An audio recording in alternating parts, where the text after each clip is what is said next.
आदरणीय सन्माननीय महापौर महोदया, आपण जी मुलाखत दिली गेली की आम्ही नियमाप्रमाणे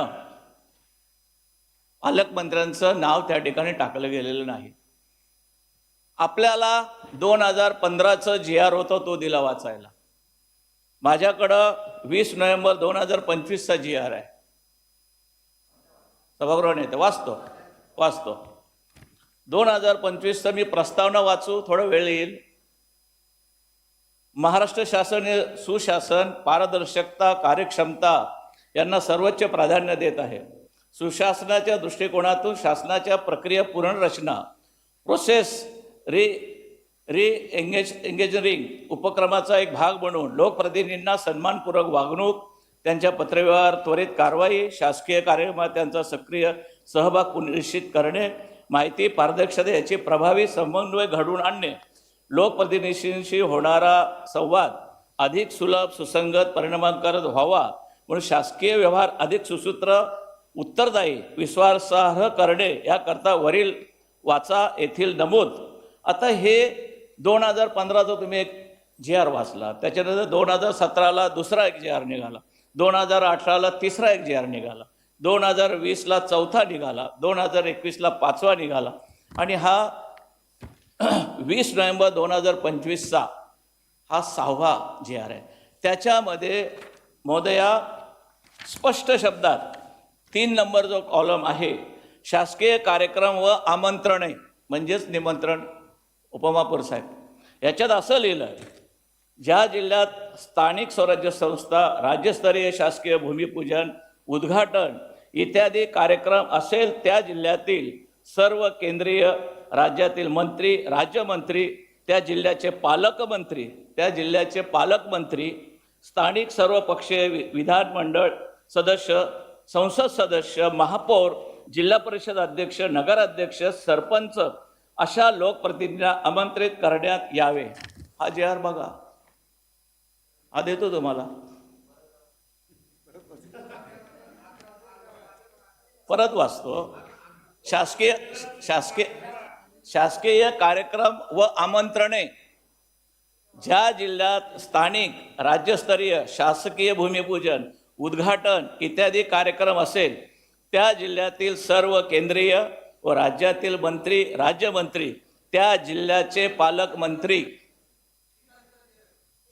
20 नोव्हेंबर 2025 देतो ना. त्याच्यामध्ये महानगरपालिका, सर्व महापालिका बृहन्मुंबई सोडून हा GR आहे. मी देतो ना महापौरांना, द्या.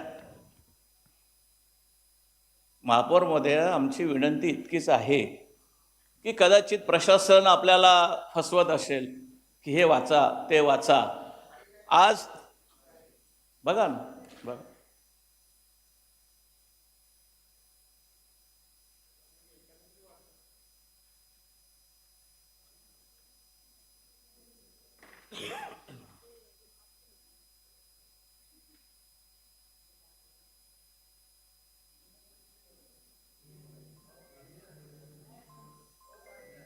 का मी सर साहेब बोलू का जरा? बोला. आता मी नाही सांगणार बोला म्हणून, त्या सांगते. नाही म्हणजे बोला. हा मी विचारायला पाहिजे ना, तुम्ही पण उद्या बोलाल, मला ना विचारलं कसं तुमच्या हातून घेतला ना. ऑर्डर तिकडे आहे. बरोबर. हा, भले काही असो. काय होतं, ध त म, आता तो इतिहास आहे सगळा. ध चा म झाल्यावर काय झालेला, आपण बसा ना, मी म्हणजे नाही तर मी बसतो. महापौर मध्ये मी बसू.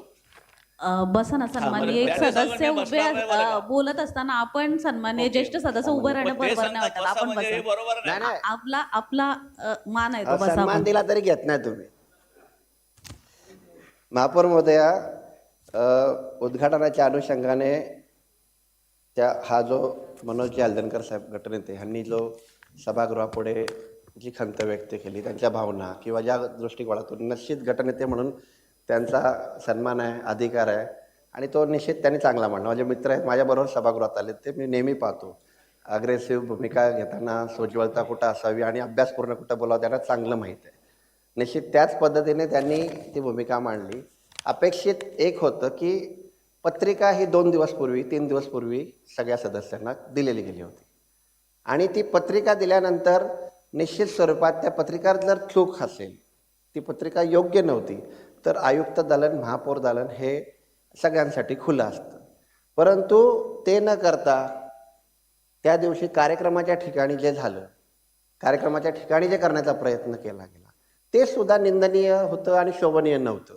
जर एवढा मोठा अभ्यास आपल्याकडे होता, जर एवढा मोठा होता, तर त्या अनुषंगाने निश्चित अपेक्षित होतं की महापौर दालनात आल्यानंतर, दाखवल्यानंतर, मग त्यानंतर महापौरांकडून पुन्हा त्या गोष्टीची चूक झाली असं त्यांच्या मते, माझ्या मते नाही, त्यांच्या मते. तर निश्चित या सभागृहात आपल्याला महापौरांची चूक झाली असं म्हणत नाही.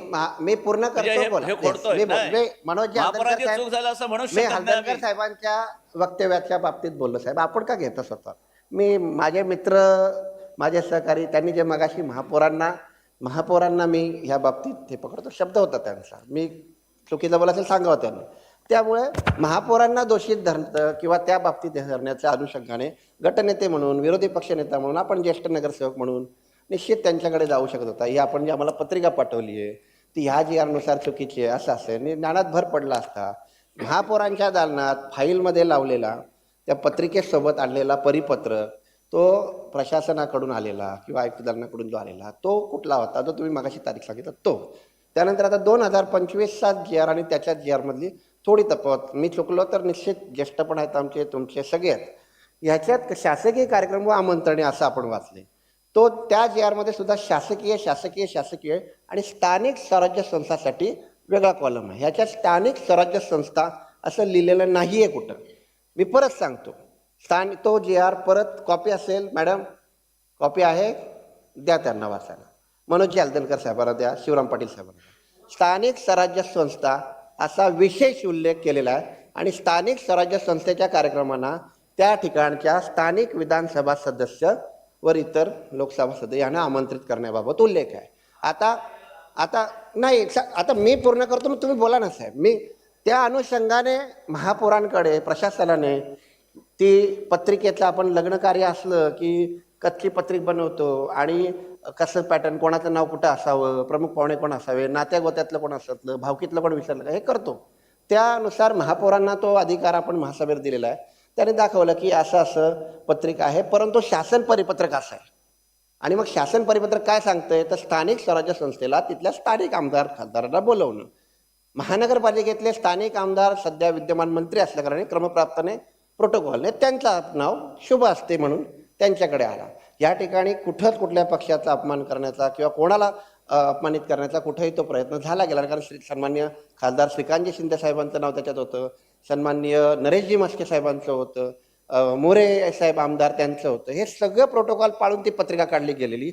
आणि ह्या आपण दाखवलेला GR किंवा ते प्रशासनाचं पत्र, ते स्पष्ट स्थानिक स्वराज्य या जिल्ह्याचा कार्यक्रम हा कलेक्टर कार्यालयाकडून केला जातो, तर शासनाचा कार्यक्रम असतो. आणि स्थानिक स्वराज्य संस्था हे स्वतंत्र प्राधिकरण आहे, ज्याला स्वतःचं वेगळं प्राधिकरण नियमावली दिले गेलेली आहे. आणि शासनानं त्याकरिता त्या पत्रकात जे उल्लेखित केले की स्थानिक स्वराज्य संस्थांसाठी, वाचा त्याच्यात कॉलम क्रमांक 6 मध्ये आपण वाचा. त्याच्यात जर चूक असेल, निश्चित चूक असेल, तर आपण सुधारण घेऊ. द्या ना त्यांना पत्रक द्या. महापौर महोदया, बोल. क्लॅरिफाय तसं करून देतो मी तुम्हाला. म्हणजे माझं पूर्ण करतो बोला. मग अशा पद्धतीनं मी परत सांगतो की निश्चित आता मी जो खुलासा केला किंवा माझ्या ज्ञानातल्या ज्या गोष्टी सांगितल्या, त्या अनुषंगाने जर त्याच्यात तफावत किंवा माझ्या बोलण्यात काही चूक असेल, तर ती चूक जरी या महासभा पुढे त्यांनी दाखवली असली आणि प्रमाणित केलं तर चांगली गोष्ट आहे. परंतु मला परत सांगायचं आहे की महानगरपालिकेच्या अख्ख्या महाराष्ट्राला सांगण्याजोगं म्हणजे एवढं सुंदर असं 50 बेडचं डायलिसिस सेंटर कुठेही महाराष्ट्रात नाही. त्याचं उद्घाटन ह्या नवी मुंबई महानगरपालिका, या शहराचं विशेषत्व सांगण्याचा दिवस, त्या दिवशी काय केलं गेलं, काळे झेंडे. त्या दिवशी काय केलं गेलं, अख्ख्या महाराष्ट्राला काय दाखवलं गेलं की अपमान, नाव नाही. नावात ठेवलंय काय एवढं, नाव पत्रिकेत असलं नसणं, हा नियमावलीचा भाग महापौरांनी कधी सांगितला, गोंधळ झाल्यानंतर. त्याच्या अगोदर विरोधी पक्ष नेता म्हणून गटनेते साहेब, सोज्वलता आपण मगाशी बोललात ना, त्याच संभाषणात बोलतोय मी. आपण ती सोज्वलता आधी दाखवली असती की पत्रिक चुकीची काढली तुम्ही, हा आमचा GR आहे, तर आम्हालाही बरं वाटलं असतं. कोणाच्या नेत्याचा सन्मान कोणाला नकोय. कोणाला नको सांगा ना. आदरणीय उपमुख्यमंत्री साहेबांचा सन्मान तुम्हाला जसा आहे तुमचे नेते म्हणून, आमच्या नेत्याचा नाही. त्या दिवशी आमच्या नेत्याच्या बाबतीत अपशब्द वापरले गेले, आम्हाला नाही वाईट वाटलं. गाडीला काळे झेंडे दाखवले गेले, आम्हाला नाही वाईट वाटलं. दालनात शिरून पोस्टर अख्ख्या महाराष्ट्राला दाखवलं गेलं की काय काय शब्द वापरले, सो कॉल्ड. आता मला ते वाईट वाटतं बोला, नाही शोभत आपल्याला. कोणाची उंची, मी सांगतो ना, सन्माननीय एकनाथ शिंदे साहेबांची उंची एवढी आहे की आम्ही त्यांच्या बाबतीत नाही बोलू शकत. परंतु एखादा इथला सभागृहातला सदस्य जेव्हा सन्माननीय नेत्यांच्या बाबतीत बोलतो, वनमंत्र्यांच्या बाबतीत बोलतो, आमच्या नेतृत्वाच्या बाबतीत बोलतो, आम्हाला नाही राग आला असेल. सो कॉल्ड काय शिल्पकार किंवा हे, अरे जनसामान्यांनी दिलेली उपाधी असते, त्याला आपल्याला अपमानित करायचं तेवढा आपण उंची नाही केली मोठी. आपण बोलताना सहकार्याची भूमिका असावी, आम्ही तुमचं स्वागत करू, पण त्या वृत्तीने या, त्या भावनेने या. रस्त्यावरची लढाई नाही.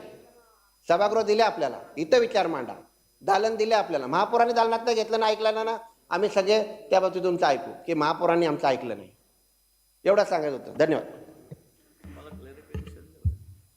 बोला पुष्प पाटील साहेब. आदरणीय महापौर महोदय, आदरणीय उपमहापौर महोदय, सभागृह नेते, हा जो जी आर आहे, हा जी आर या सर्व जी आरचा सारांश घेऊन, मग तो 2015चा असेल, 17चा असेल, 18चा असेल, 20चा, 21चा, हा अंतिम जी आर आहे. आपण जो वाचलाय, हा जो मला दिला, हा 2014चा जी आर आहे. जी आर मला वाटतं दर 6 महिन्याला, 1 वर्षाला, 2 वर्षाला वेगवेगळ्या प्रकारचे जी आर्स निघत असतात. तर माझ्याकडं हा शासनाचाच जी आर आहे, तुमच्याकडे शासनाचा जी आर आहे.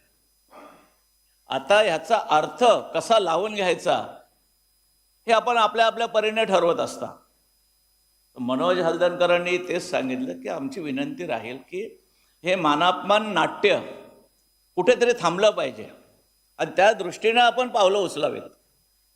आम्ही असं म्हणत नाही, एकनाथ शिंदे इतके छोटे नाही आहेत की त्यांनी आम्हाला सांगितलं माझं नाव टाकायला सांगा. नाही, जे संविधानामध्ये लिहिलं गेलेलं आहे, जे महाराष्ट्र शासनाने या ठिकाणी आपल्याला परिपत्रक दिलेलं आहे, त्याच्या उद्देशानं आम्ही या ठिकाणी मांडतोय. एकनाथ शिंदेची उंची खूप मोठी आहे. आज ते भारतात 2 नंबर पक्षाला आले. आज त्यांच्याकडे 15 खासदार आहेत, 1700 नगरसेवक आहेत, 2500 जिल्हा परिषद सदस्य, पंचायत सदस्य, सरपंच आहेत, 64 आमदार आहेत. असे फार उच्च लेवलचे व्यक्ती आहेत.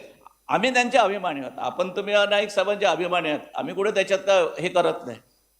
तर आम्हाला वाटतो, आम्ही ह्या सभागृहात आहोत, तर आमच्याही नेत्याचं या ठिकाणी नाव लावावं. हे त्यांच्याकडून आम्हाला कधी निमंत्रण नाही, माझं नाव टाकायला सांगा म्हणून, असं कदापि नाही. आणि ती व्यक्ती न बोलता त्यांची जपानी मारामारी असते. जपानी मारामारी कशी असते, फाईट मारते, वर काय दिसत ना, हाडाचा बुक्का, त्याची परिचिती सिडको सिंगम झालं. उपमहापौर साहेब, सिडको सिंगम झालं एका दिवसात. अशी कुठे शासनावर अशी वेळ येऊ नये. सभागृह चांगल्या प्रकारे चालावं. सूरजजी, सभागृहात कुठला काय